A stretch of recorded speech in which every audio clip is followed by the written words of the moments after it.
வணக்கம். தலைப்புச் செய்திகள். நாட்டின் 10வது பிரதமர் டத்தோஸ்ரீ அன்வார் இப்ராஹிம் இன்று தமது 77வது பிறந்த நாளை கொண்டாடினார். அவருக்கு துணை பிரதமர்கள், அமைச்சர்கள் என அனைவரும் வாழ்த்து தெரிவித்த காணொளியை பிரதமர் அலுவலகம் அதன் சமூக ஊடகங்களில் பதிவேற்றியுள்ளது. சமூக ஊடக பயனர்களும் பிரதமருக்கு வாழ்த்துக்களை பதிவிட்டு வருகின்றனர்.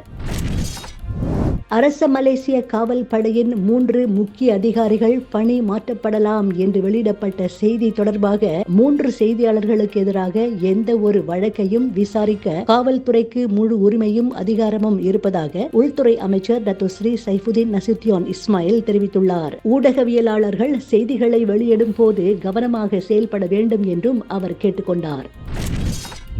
பாடிக்சன் மலாக்கா கடல்களில் மசல்ஸ் எனப்படும் கடல் உணவின் தன்மை பாதுகாப்பான நிலைக்கு திரும்பியதை அடுத்து மசல்ஸ் அது சார்ந்த கடல் உணவுகளை பிடித்து விற்பனை செய்வதற்கு விதிக்கப்பட்டிருந்த தடையை மலேசிய மீன்வளத்துறை மீட்டுக் கொண்டுள்ளது. அவ்வப்போது கடல் உணவுகளின் மாதிரிகளை மீன்வளத்துறை ஆய்வு செய்யும் என்று விவசாயம் மற்றும் உணவு பாதுகாப்பு துணை அமைச்சர் டத்தோ ஆத்த ஜோசப் குரூப் தெரிவித்தார்.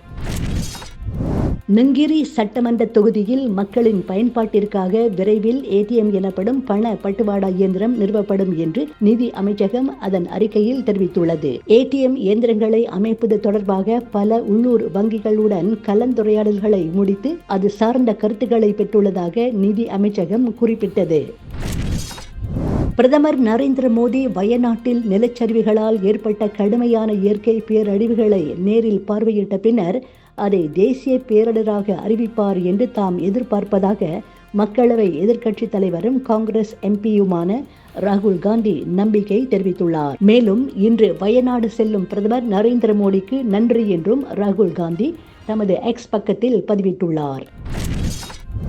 இண்டிகோ நிறுவனம் சார்பில் இன்று முதல் கோவை, அபுதாபி இடையே நேரடி விமான சேவை தொடங்கப்பட்டுள்ளது. பல்வேறு உலக நாடுகளுக்கு கோவையில் இருந்து செல்ல இந்த விமான சேவை பெரிதும் உதவும் என்று கோவை தொழில்துறையினர் தெரிவித்துள்ளனர்.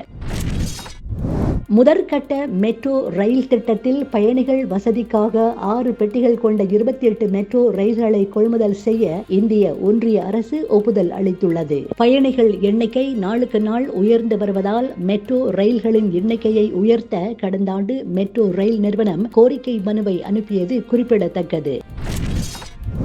பிரேசிலில் விமான விபத்தில் மாண்டவர்களுக்காக 3 நாட்கள் துக்கம் அனுசரிக்கப்படும் என்று அந்நாட்டு அதிபர் Louis Inacio Lula da Silva தமது X சமூக ஊடகத்தில் அறிவித்துள்ளார். பிரேசிலின் தென் மாநிலமான பரானாவில் இருந்து சாவோ போலோ நகருக்கு சென்று கொண்டிருந்த விமானம் விண்டியடா வீடமைப்பு பகுதியில் விழுந்து நொறுங்கியது. கிழக்கு காசாவின் தராஜ் மாவட்டத்தில் உள்ள ஒரு பள்ளியின் மீது இஸ்ரேல் வான்வழி தாக்குதல் நடத்தியுள்ளது. இதில் 100 பேர் மரணமடைந்துள்ளனர். 50க்கும் மேற்பட்டவர்கள் படுகாயமடைந்து மருத்துவமனையில் அனுமதிக்கப்பட்டுள்ளனர். மணிக்கு 1000 கிலோமீட்டர் வேகத்தில் செல்லும் பறக்கும் ரயிலை சீனா சோதனை செய்து பார்த்துள்ளது. இந்த அதிவேக ரயில் பயன்பாட்டுக்கு வந்தால் தலைநகர் பெய்ஜிங், ஷாங்காய் இடையே உள்ள 1200 கிலோமீட்டர் தூரத்தை 90 நிமிடங்களில் கடக்க முடியும் என்று சீன அரசின் தகவல் அலுவலகம் அதன் சமூக வலைதள பக்கத்தில் வெளியிட்டுள்ளது. 2020ஆம் ஆண்டு நயன்தாரா நடிப்பில் வெளிவந்த மூக்குத்தி அம்மன் திரைப்படத்தின் 2ஆம் பாகத்தை பிரபல இயக்குனர் சுந்தர் சி இயக்க உள்ளதாக தகவல் வெளியாகியுள்ளது. இப்படத்தை வேல்ஸ் இன்டர்நேஷனல் மற்றும் ரவுடி பிக்சர்ஸ் நிறுவனம் இணைந்து தயாரிக்க உள்ளன. இப்படத்தின் முதல் பாகத்தை RJ பாலாஜி இயக்கியிருந்தார் என்பது குறிப்பிடத்தக்கது. கம்யூனிட்டி ஷீல்ட் கிண்ணத்திற்கான ஆட்டத்தில் பிரீமியர் லீக் கிண்ண வெற்றியாளரான மான்செஸ்டர் சிட்டி அணி இங்கிலாந்து FA கிண்ண வெற்றியாளரான மான்செஸ்டர் யுனைடெட் அணியுடன் களம் காணவிருக்கின்றது. கடந்த FA கிண்ண ஆட்டத்தில் மான்செஸ்டர் சிட்டி அணியை மான்செஸ்டர் யுனைடெட் அணி வென்றது. அதற்கு வஞ்சம் தீர்க்கும் வகையில் மான்செஸ்டர் சிட்டி இன்று அதிரடி ஆட்டத்தை வெளிப்படுத்தும் என்று பெரிதும் எதிர்பார்க்கப்படுகின்றது.